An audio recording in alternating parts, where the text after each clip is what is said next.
اتنا کہہ کر فرزام کمرے سے نکل آیا، ملازم سے پوچھ کر سیدھا اپنے کمرے کی جانب آ گیا۔ کمرے میں آتے ہی اس نے غصے سے ایک ٹانگ پاس پڑی کرسی کو ماری۔ وہ خود بھی نہیں جانتا تھا کہ اسے اس قدر غصہ کیوں آ رہا تھا۔ اس بات میں حبا کا تو کوئی قصور نہیں تھا۔ وہ نہیں جانتی تھی کہ فرزام نے اپنی سوچوں کا تسلسل توڑا اور جلدی سے تیار ہو کر مین ہال میں آ گیا، جہاں سب منگنی کے فنکشن کے لیے موجود تھے۔ فرزام ایک کونے میں کھڑا ہو گیا اور سگریٹ نکال کر ہونٹوں سے لگاتے ہوئے بہرام کے ساتھ بیٹھی مناہل کو دیکھنے لگا، جو ایسے لگ رہا تھا کہ بس وہاں سے غائب ہونا چاہتی ہے۔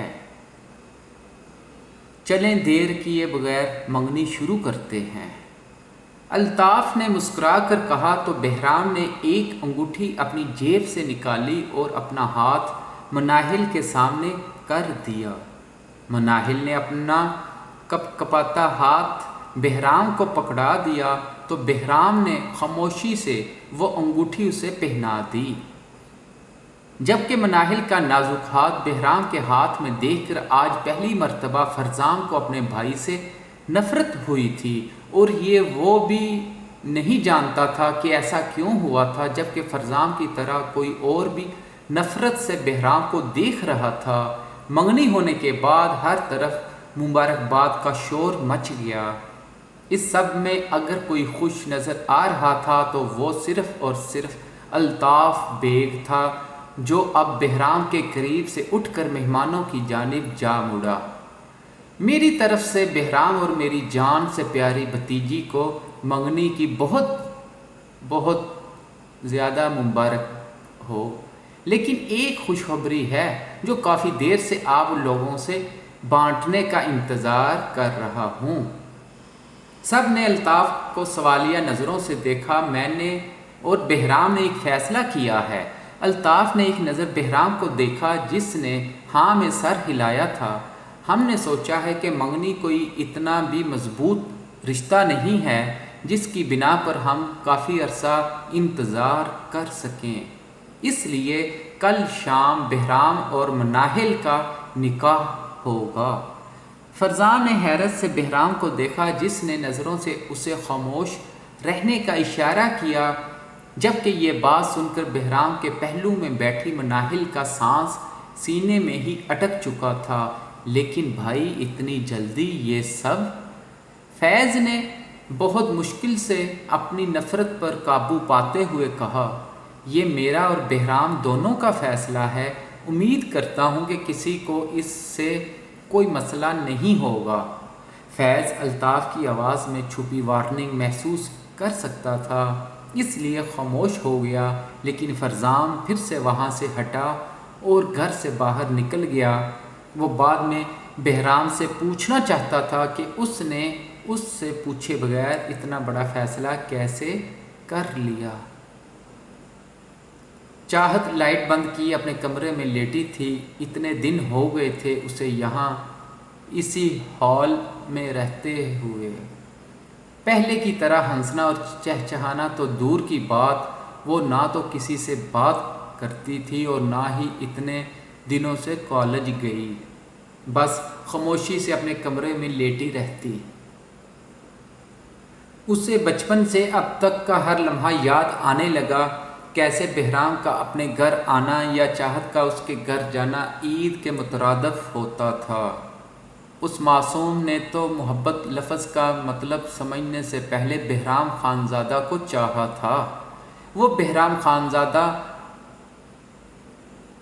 جو اسے ایک بچی کی طرح ٹریٹ کرتا تھا، اس کی ہر ضرورت کا خیال رکھتا تھا، اسے تحفظ کا احساس دلاتا تھا، چاہے جانے کا احساس دلاتا تھا، لیکن وہی بہرام خانزادہ ایک پل میں اس کا ہر احساس ختم کر چکا تھا۔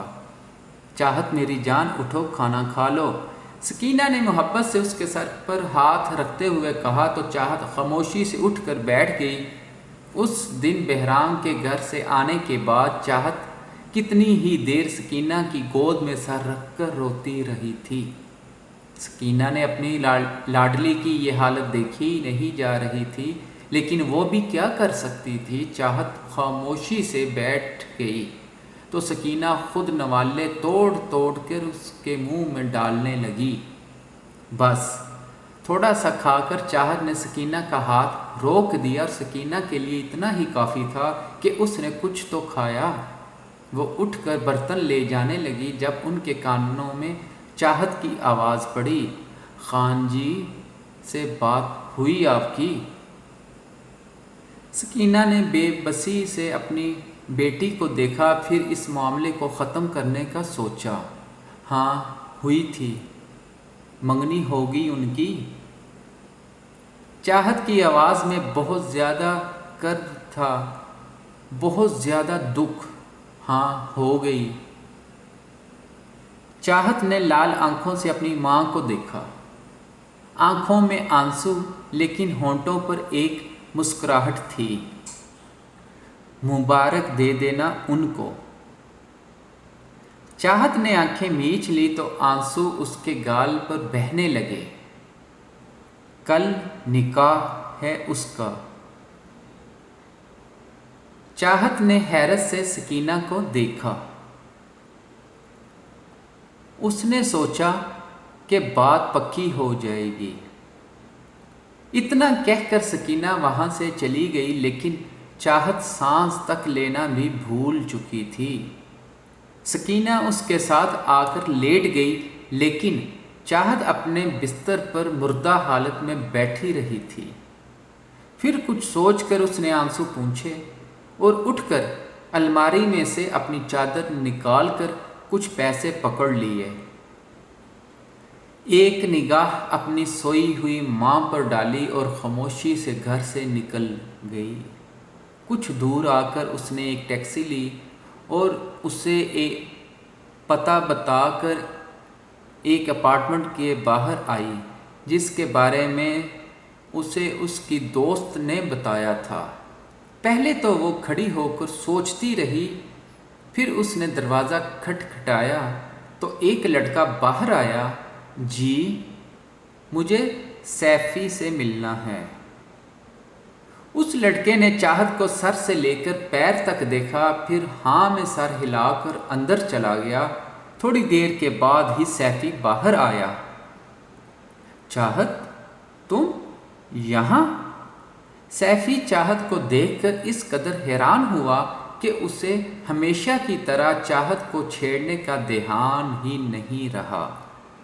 تم سے کام تھا؟ چاہت نے سپاٹ سے انداز میں کہا۔ سیفی کو اس کی حالت کچھ ٹھیک نہیں لگ رہی تھی۔ ٹھیک ہے اندر چلو۔ چاہت نے انکار میں سر ہلایا، پھر کچھ سوچ کر نگاہیں اٹھائی اور آنسوؤں سے تر آنکھوں سے سیفی کو دیکھا۔ کیا میں تمہیں اچھی لگتی ہوں؟ سیفی اس کے سوال پر مزید حیران ہو گیا۔ وہ لڑکی جسے وہ کالج میں اس کی خوبصورتی اور معصومیت کی وجہ سے تنگ کرتا تھا، آج اس کے سامنے کھڑے ہو کر اس سے پوچھ رہی تھی کہ کیا وہ اسے پسند کرتا ہے۔ ہاں کرتا ہوں، کوئی اندھا ہی ہوگا جو تم جیسی بلا کو پسند نہ کرے۔ سیفی نے اسے سر سے لے کر پیر تک خباثت سے دیکھتے ہوئے کہا۔ اس کے دیکھنے کا انداز ہی ایسا تھا کہ چاہت کو چادر میں بھی اپنا آپ بے لباس لگ رہا تھا۔ تو کیا تم مجھ سے شادی کرو گے؟ کل ہی؟ سیفی کی آنکھیں اس کے سوال پر ابل کر باہر آنے کو تیار تھی۔ کیا یہ وہی لڑکی کہہ رہی تھی جو اس کے سائے سے بھی نفرت کرتی تھی؟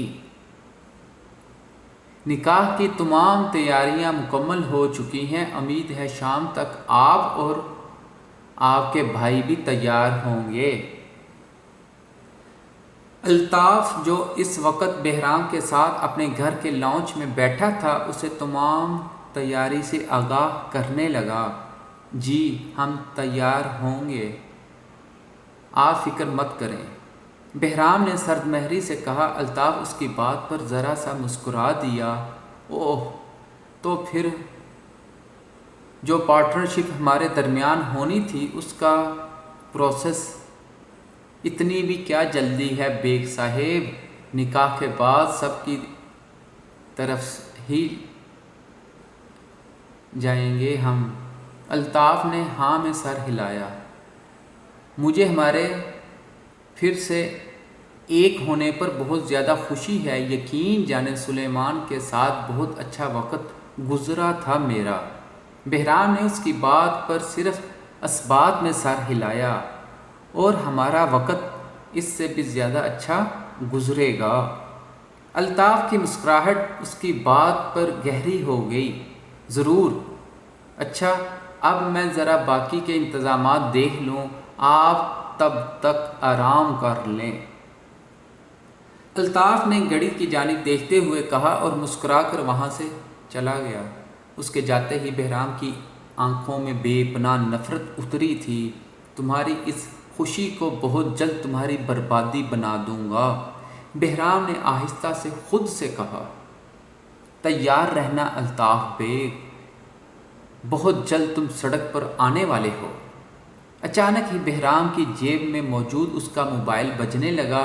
اس نے موبائل نکال کر دیکھا تو اس میں سکینہ کا نمبر دیکھ کر وہ حیران رہ گیا۔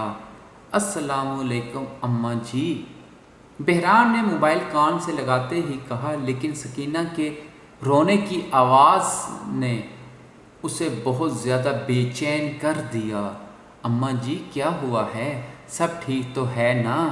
بہرام نے بہت زیادہ پریشانی سے پوچھا، جبکہ سکینہ مسلسل رو رہی تھی۔ سب ٹھیک نہیں ہے بیٹا۔ چاہت کے ذکر پر بہرام کا دھڑکتا دل ایک پل کو رک گیا۔ کیا ہوا چاہت کو؟ وہ ٹھیک تو ہے نا؟ بہرام نے بے چینی سے اپنے بالوں میں ہاتھ پھیرتے ہوئے پوچھا۔ نہیں ٹھیک، وہ بیٹا پاگل ہو گئی ہے، اپنے کالج کے لڑکے سے نکاح کرنے جا رہی ہے، اور وہ بھی وہ لڑکا جو انتہائی آوارہ ہے اور اسے کالج میں چھیڑا کرتا تھا۔ یہ بات سن کر بہرام کی پریشانی میں اضافہ ہو گیا۔ لیکن چاہت کیسے اپنی مرضی سے نکاح کر سکتی ہے؟ وہ صرف 17 سال کی ہے، قانون اسے اس بات کی اجازت نہیں دیتا۔ اس بات پر سکینہ کچھ دیر کے لیے خاموش ہو گئی۔ 3 دن پہلے اس کی سالگرہ تھی، بیٹا 18 سال کی ہو گئی ہے وہ۔ بہرام کو خود پر بے تحاشا افسوس ہوا۔ اپنی پریشانی میں وہ پہلی مرتبہ چاہت کا برتھ ڈے بھول گیا تھا۔ اب وہ میری ایک نہیں سن رہی بہرام، میں نے پیار سے غصے سے ہر طرح سے کہہ کر دیکھا ہے، لیکن وہ کہتی ہے میں نے اسے روکا تو اپنی جان لے لے گی۔ اماں جی روتے ہوئے کہہ رہی تھی، اور ان کی باتیں سن کر بہرام کا دل کر رہا تھا کہ کسی کی جان لے لے۔ آپ فکر مت کریں، میں وہاں آ رہا ہوں، اسے ایسی بے وقوفی نہیں کرنے دوں گا، لیکن آپ پلیز پریشان مت ہوں۔ اتنا کہہ کر بہرام نے فون بند کر دیا اور سیدھا اپنے کمرے میں جا کر ضروری چیزیں پیک کرنے لگا۔ آپ نے بلایا تھا سر؟ بہرام کے گارڈ نے کمرے میں آ کر پوچھا، جسے بہرام نے ایک ملازم کے ہاتھ پیغام بھجوایا تھا۔ ہاں رشید، میری ایک ارجنٹ اسلام آباد کی ٹکٹ کنفرم کرواؤ۔ رشید نے حیرت سے اپنے مالک کو دیکھا، جو اپنے نکاح والے دن اچانک اسلام آباد جانے کی بات کر رہا تھا۔ پھر اس نے موبائل نکالا اور ایک ایجنٹ کو کال کر کے ٹکٹ بک کروائی۔ 1 گھنٹے میں اسلام آباد کی پہلی فلائٹ جا رہی ہے سر۔ بہرام نے اسبات میں سر ہلایا اور اپنا سامان پکڑ کر ملازم کی جانب مڑا۔ میں شام تک واپس آنے کی ہر ممکن کوشش کروں گا، لیکن میں چاہتا ہوں کہ تم یہیں رکو۔ رشید مزاحمت کرنا چاہتا تھا لیکن بہرام نے اسے بولنے کا کوئی موقع نہیں دیا۔ فرزام کو میں فون کر رہا ہوں لیکن وہ اٹھا نہیں رہا، نہ جانے صبح سے کہاں آوارہ گردی کرنے چلا گیا ہے۔ بہرام نے ذرا غصے سے کہا، تم یہیں رکو، اور جیسے ہی وہ گھر واپس آئے تو اسے بتانا کہ مجھے ایک ضروری کام ہے، اسلام آباد جانا پڑ گیا ہے اور شام تک واپس آ جاؤں گا۔ رشید کے اس بات میں سر ہلانے پر بہرام دروازے کی جانب بڑھ گیا، پھر کچھ سوچ کر واپس رشید کی طرف مڑا۔ فرزام کا خیال رکھنا، اس کی ذمہ داری تم پر ہے۔ رشید نے پھر سے عاجزی سے اس بات میں سر ہلایا اور بہرام اس خاموشی سے گھر سے نکل گیا کہ کسی کو بھی اس کے جانے کی خبر نہیں ہوئی۔ اسے بس جلد از جلد اسلام آباد پہنچ کر چاہت کو یہ بے وقوفی کرنے سے روکنا تھا۔